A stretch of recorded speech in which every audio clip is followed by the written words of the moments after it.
Hello friends, welcome to my channel. ಇವತ್ತು ನಾನು ಪಾಲಕ್ ಚಪಾತಿ ಮತ್ತು ಚೋಲೆ ಮಸಾಲ ಹೇಗೆ ಮಾಡೋದು ಅಂತ ತೋರಿಸ್ತಾ ಇದ್ದೇನೆ ನಾನು ಮಾಡುವ ವಿಧಾನದಲ್ಲಿ. ಅದಕ್ಕೆ ನಾನು ಗೋಧಿ ಹಿಟ್ಟು ತಗೊಂಡಿದ್ದೇನೆ, ಪ್ಯೂರ್ ಗೋಧಿ ಹಿಟ್ಟು ಇದು. ಇದಕ್ಕೆ ನಾವು ಪಾಲಕನ್ನು ನಾನು ಸ್ವಲ್ಪ ಬಾಯ್ಲ್ ಮಾಡಿಕೊಂಡು ಪೇಸ್ಟ್ ಮಾಡಿಕೊಂಡು ಇಟ್ಟಿರ್ತೀನಿ. ಯಾವಾಗಲೂ ಯಾವುದಕ್ಕಾದರೂ ಆಗುತ್ತಲ್ಲ, ದೋಸೆಗೆ ಆಗುತ್ತೆ, ಈ ಥರ ಪೂರಿ ಅಥವಾ ಚಪಾತಿ ಮಾಡಲಿಕ್ಕೆ ಆಗುತ್ತೆ, ಪಾಲಕ್ ಪನ್ನೀರ್ ಮಾಡಲಿಕ್ಕೆ ಆಗುತ್ತೆ, ಯೂಸ್ ಆಗುತ್ತೆ. ಈ ರೀತಿ ಮಾಡಿಕೊಂಡು ಇಟ್ಟಿರಿ, ಅರ್ಜೆಂಟಿಗೆ ಬೇಕಾಗುತ್ತೆ. ಈ ರೀತಿ ಕಲಿಸ್ಬಿಟ್ಟು ಚಪಾತಿ ಹಿಟ್ಟು ಕಲಿಸ್ಬಿಟ್ಟು ಇಟ್ಟಿದ್ದೇನೆ. ನಂತರ ನಾವು ಇದಕ್ಕೆ ಗ್ರೇವಿಗೆ ರೆಡಿ ಮಾಡ್ಕೊಳ್ಳೋಣ. ಅದಕ್ಕೆ ನಾನು ಇಲ್ಲಿ 3 ಆನಿಯನ್, 2 ಟೊಮೆಟೊ, ಗಾರ್ಲಿಕ್, ಜಿಂಜರ್ ತಗೊಂಡಿದ್ದೇನೆ. ಇದು ಹೋಲ್ ಸ್ಪೈಸಸ್ ಪೌಡ್ರ್ ಮಾಡಲಿಕ್ಕೆಲ್ಲ. ನೋಡಿ, ಈಗ ಚಕ್ಕೆ, ಸ್ವಲ್ಪ ಧನಿಯಾ, ಸೋಂಫು, ಪೆಪ್ಪರ್, ತೇಜ್ಪತ್ತ, ಡ್ರೈ ಚಿಲ್ಲಿ, ಕ್ಲೋವ್, ಇಲೈಚಿ ಎಲ್ಲ ತಗೊಂಡಿದ್ದೇನೆ. ಇದನ್ನು ಜಸ್ಟ್ ನಾನು ಒಗ್ಗರಣೆಗೆ ಹಾಕಲಿಕ್ಕೆ ಅಷ್ಟೇ, ಪೌಡ್ರ್ ಮಾಡಲಿಕ್ಕೆಲ್ಲ. ನಾನು ಆಯಿಲ್ ಅಥವಾ ಯಾವುದಾದ್ರೂ ಗೀ ನೀವು ಯೂಸ್ ಮಾಡಿ ಉಪಯೋಗಿಸಿ. ಅದಕ್ಕೆ ತಡ್ಕ ಅಂದರೆ ಒಗ್ಗರಣೆಯಲ್ಲಿ ನಾನು ಇದನ್ನು ಹಾಕ್ತಾಯಿದ್ದೇನೆ. ಸ್ವಲ್ಪ ಪರಿಮಳ, ಅರೋಮ ತುಂಬ ಒಳ್ಳೆ ಬರ್ತದೆ ಈ ರೀತಿ ಹೋಲ್ ಸ್ಪೈಸಸ್ ಹಾಕಿದರೆ. ಅದಕ್ಕೇ ಹಿಂಗೆ ಕೂಡ ಹಾಕ್ತೇನೆ ನಾನು. ಈಗ ನಾನಿಲ್ಲಿ ಆನಿಯನನ್ನು ಫ್ರೈ ಮಾಡಿ ಪೇಸ್ಟ್ ಮಾಡಲಿಲ್ಲ, ಇದರಲ್ಲೇ ಫ್ರೈ ಮಾಡ್ತೇನೆ ಆಯಿಲಲ್ಲಿ. ಬರೀ ಆನಿಯನನ್ನು ಹಾಗೆಯೇ ಪೇಸ್ಟ್ ಮಾಡಿದೆ ನಾನು. ನೀರು ಜಾಸ್ತಿ ಹಾಕಬೇಡಿ, ಬೇಕಾದರೆ ಸ್ವಲ್ಪ ನೀರು ಹಾಕ್ಬೋದು. ನೀರು ಡ್ರೈ ಆಗುವ ತನಕ ನಾವು ಆನಿಯನನ್ನು ಫ್ರೈ ಮಾಡ್ತಾ ಇರಬೇಕು. ನೋಡಿ, ಆ ಕಲರ್ ಬರ್ತದೆ ನೀರು ಡ್ರೈ ಆದಮೇಲೆ. ನಂತರ ಟೊಮೆಟೊ ಪೇಸ್ಟನ್ನು ಕೂಡ ಹಾಕ್ತಾ ಇದ್ದೇನೆ. 2 ಟೊಮೆಟೊ ಇತ್ತಲ್ಲ, ಅದರ ಪ್ಯೂರಿ ಮಾಡಿ ಹಾಕ್ತಾಯಿದ್ದೇನೆ. ಇಲ್ಲಿ ಕೂಡ ಅಷ್ಟೇ ನಾವು ನೀರು ಡ್ರೈ ಆಗುವವರೆಗೆ ಇದು ಮಾಡಬೇಕು. ಈಗ ನಾನು ಮಸಾಲ ಹಾಕ್ತಿದ್ದೇನೆ. ರೆಡ್ ಚಿಲ್ಲಿ, ಜೀರಾ, ಧನಿಯಾ, ಹಲ್ದಿ, ಆಮ್ಚೂರು, ಸ್ವಲ್ಪ ಆಮ್ಚೂರು ಪೌಡ್ರ್ ಹಾಕ್ತಾಯಿದ್ದೇನೆ. ನೋಡಿ, ನೀರು ಡ್ರೈ ಆದಮೇಲೆ ಟೊಮೆಟೊ ಹೇಗೆ ಆಗ್ತದೆ ಅಂತ, ಕಲರ್ ಕೂಡ ಚೇಂಜ್ ಆಗ್ತದೆ, ಫುಲ್ಲು ಡ್ರೈ ಆಗ್ತದೆ. ಈಗ ನಾವು ಈ ಸ್ಟೇಜಲ್ಲಿ ಮಸಾಲವನ್ನು ಹಾಕಬೇಕು.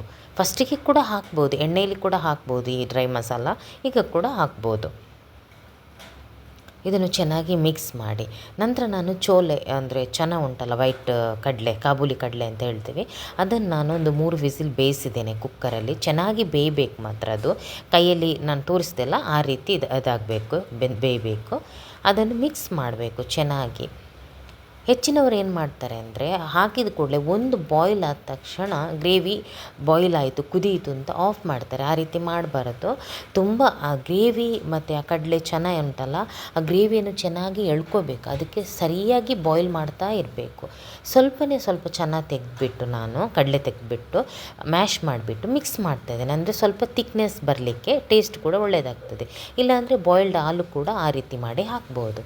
ನೋಡಿಕೊಂಡು ಸಾಲ್ಟ್ ಹಾಕಿ, ಕೊರಿಯಾಂಡರ್ ಲೀವ್ಸ್ ಹಾಕ್ತಾಯಿದ್ದೇನೆ ನಾನು.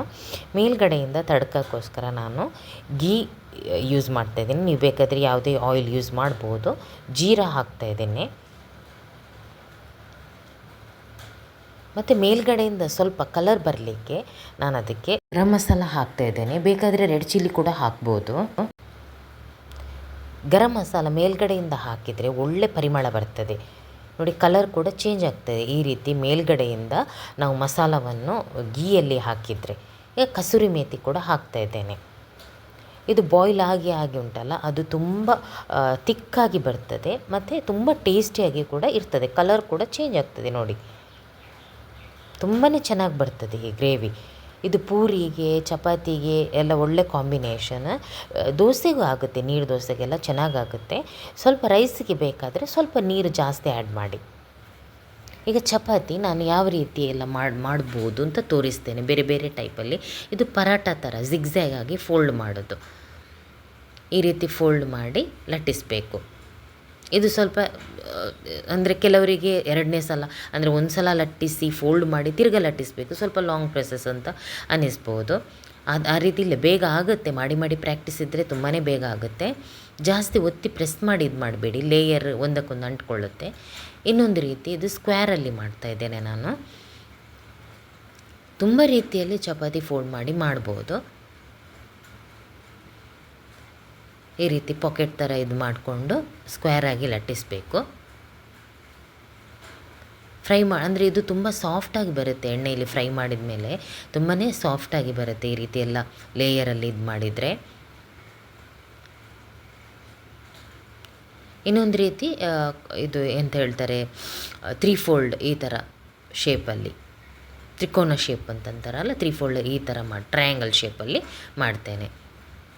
ಇದೂ ಚೆನ್ನಾಗಿ, ನಾರ್ಮಲಿ ಇದು ಎಲ್ಲರೂ ಹೆಚ್ಚಾಗಿ ಮಾಡ್ತಾರೆ, ಸ್ಕ್ವೇರ್ ಈ ಥರ ಎಲ್ಲ. ನೋಡಿ ಲೇಯರ್ ಬಿಟ್ಕೊಳ್ಳುತ್ತೆ, ನಾವು ಬೇಕಾದರೆ 2 ಕಡೆಯಿಂದ ಅಲ್ಲಿ ಪ್ರೆಸ್ ಮಾಡಿ ಲೇಯರನ್ನು ಬಿಡಿಸ್ಬೋದು ಫ್ರೈ ಮಾಡಿದ ಮೇಲೆ. ವಿಡಿಯೋ ತೆಗಿತಾ ಜಾಸ್ತಿ ಫ್ರೈ ಆಯಿತು. ಇದು ಆಯಿಲ್. ವಿದೌಟ್ ಆಯಿಲ್ ಮಾಡುವವರಿಗೆ ಇನ್ನೊಂದು ತೋರಿಸ್ತೇನೆ. ನಾವು ಹೆಚ್ಚಾಗಿ ಮಾಡೋದು ರಾತ್ರಿ ಎಲ್ಲ ಚಪಾತಿ ಮಾಡಿದರೆ ಹಾಗೇ. ಇದು ಆಯಿಲ್ ಚಪಾತಿ ಬೆಳಿಗ್ಗೆ ಮಾಡ್ತೀವಿ ಹೆಚ್ಚಾಗಿ. ರಾತ್ರಿ ಎಲ್ಲ ಮಾಡೋದಾದರೆ ವಿದೌಟ್ ಆಯಿಲ್ ಮಾಡೋದು ನಾವು. ಈಗ ಇನ್ನೊಂದು ರೀತಿಯೂ ತೋರಿಸ್ತೇನೆ. ಈ ರೀತಿ ಪುಲ್ಕ ಥರ ಮಾಡ್ಬೋದು, ಇದು ಚೆನ್ನಾಗಾಗತ್ತೆ. ಆಯಿಲ್ ಯಾರು ಇಷ್ಟಪಡೋದಿಲ್ವೋ ಅವರು ಈ ಥರ ಮಾಡ್ಬೋದು. ನೋಡಿ ಎಷ್ಟು ಚೆನ್ನಾಗಿ ಬಂತು ಗ್ರೇವಿ. ಇದು ತುಂಬಾ ಟೇಸ್ಟಿಯಾಗಿ ಬರುತ್ತೆ ಫ್ರೆಂಡ್ಸ್. ನೀವು ಕೂಡ ಟ್ರೈ ಮಾಡಿ ಹೇಗಾಗಿದೆ ಅಂತ ಕಮೆಂಟ್ಸಲ್ಲಿ ತಿಳಿಸಿ. ನನ್ನ ರೆಸಿಪಿ ಸ್ವಲ್ಪನಾದರೂ ಇಷ್ಟ ಆದರೆ ಪ್ಲೀಸ್ ಲೈಕ್ ಮಾಡಿ, ಸಬ್ಸ್ಕ್ರೈಬ್ ಮಾಡಿ, ಶೇರ್ ಮಾಡಿ. Thanks for watching.